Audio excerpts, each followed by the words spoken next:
উল ফিতর শুরু শেষে কিন্তু রাজধানীতে কর্মস্থলে ফিরতে শুরু করছে সাধারণ মানুষ। আমি এই মুহূর্তে রয়েছি যমুনা সেতুর পশ্চিম সংযোগ সড়কের যে কটরম এলাকা রয়েছে, কটরম এলাকাতে আমার পিছনে যে চিত্রটি দেখতে পাচ্ছেন, এইখানে কিন্তু অসংখ্য যাত্রীর চাপ রয়েছে।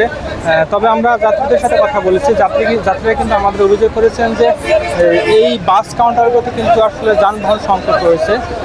এছাড়া যে বাসগুলো রয়েছে সেই বাসগুলোতে কিন্তু আসলে স্বাভাবিক তুলনায় বেশি ভাড়া চাওয়া হচ্ছে, মানে দ্বিগুণের বেশি ভাড়া চাওয়া। স্বাভাবিক দিনে আসলে ঢাকাতে কটা থেকে ঢাকাতে যেতে আসলে 250 থেকে 350 টাকা আসলে নেওয়া হতো, কিন্তু এখন এই ঈদ উপলক্ষে কিন্তু আসলে 700 থেকে 800 টাকা হচ্ছে গিয়ে যাত্রীদের কাছ থেকে নেওয়া হচ্ছে বলে যাত্রীরা আমাদেরকে কিন্তু অভিযোগ করেছেন।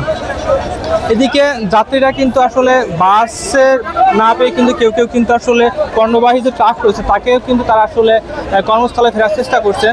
আমরা আরও দেখেছি যে বাসের ভিতরে জায়গা না পেয়ে কিন্তু বাসের যে ছাদ রয়েছে ছাদেও কিন্তু আসলে যাত্রীরা কিন্তু কর্মস্থলে ফেরার চেষ্টা করছেন। আমরা একজন যাত্রীর সাথে কথা বলবো যে আসলে তিনি, ভাই আপনি আসলে কোথায় যাবেন এবং এইখানে আপনার ভাড়া কি অবস্থা?